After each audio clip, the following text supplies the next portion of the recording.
Hi, welcome to today's video. I will be taking you through how I will edit my reference photos to look more like what I want my final product to resemble. What I want from my reference photos is primarily warm skin. I want this because I personally think it is more aesthetically pleasing and it is more my style. I have tried cooler toned skin before. I will admit that I may have been doing it wrong, but I could not figure it out. So I tend to stick with warmer tones so that I am confident the artwork will be successful. Everyone has their own style, so don't be afraid to do this slightly different to me. If you like cooler toned skin, you can do these same changes but make it cooler instead of warmer. To edit my reference photos, I will use the Photoshop Express photo editor from Adobe, as well as Procreate on my iPad 7th generation.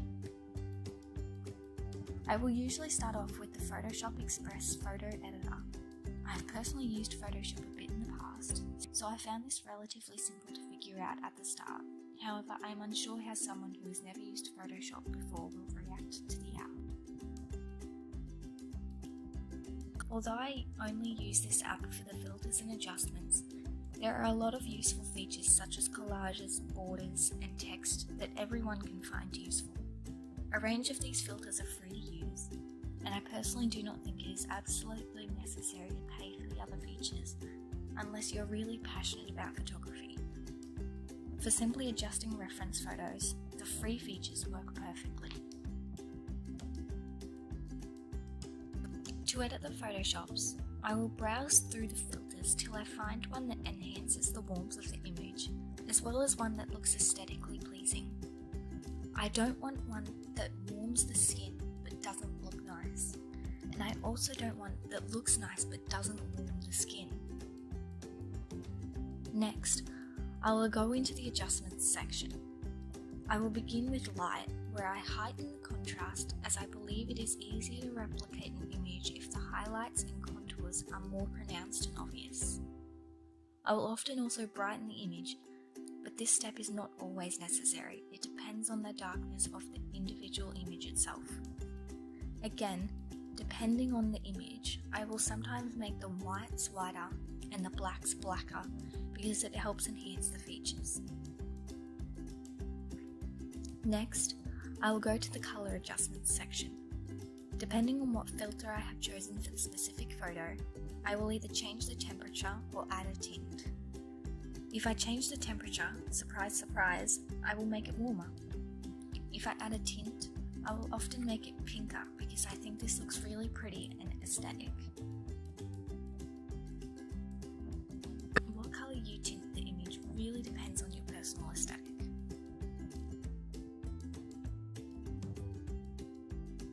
Next, I will increase both the clarity and sharpen the image. I think this just helps when you use the reference for paintings because it makes the features clearer and easier to replicate. After I have edited the image in Photoshop Express Photo Editor, I will actually take the image into Procreate.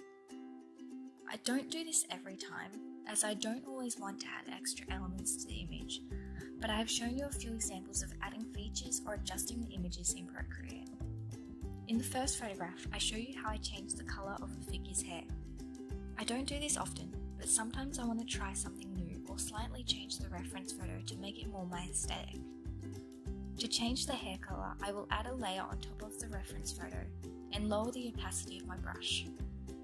Once I have decided what colour I want, I will lightly go over the existing hair colour with my paintbrush. By lowering the opacity, you will place some colour there while still showing the details of the hair below, giving you an idea of what it might actually look like as the original colour. I will also go through and roughly add some darker colour to the darker areas of the hair so that they are still clear. In the next photograph, I show you how I go through my process of deciding I don't want to change the hair. You can see I go through a few colours and see if anything resonates, and after a while I decide to stick with the real hair colour from the photograph. Another element I will sometimes add though is eyeshadow. If I want to see what a colour will look like on the image, I like to do it before I start painting. I will add the colour onto the lids in the same way I will add colour to the hair. I will then decide if the colour I've chosen is what I like or not. I put it on in the similar way that you actually put real eyeshadow on. I will add darker colours closer to the crease and use the smudge tool to blend the colours out of the edges. Lastly, I will often use Procreate to add blush to my reference photographs. I personally love the look of very flushed cheeks and a red nose, so I like to go through and use a soft brush with lower opacity to add a wash of colour. I will also add a slight pink tinge to the chin as well, because I think that this just ties the colour in with the rest of the face and makes it look more natural.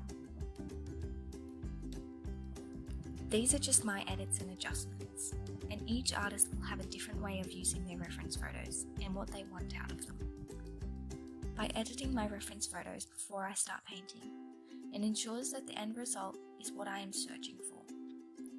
Sometimes this can be really dramatic, and sometimes it can be simply just slightly altering the temperature or the brightness of an image. It really depends from photograph to photograph. I hope you found this video helpful. Thank you for watching. If you liked the video, be sure to give it a thumbs up and subscribe for more videos just like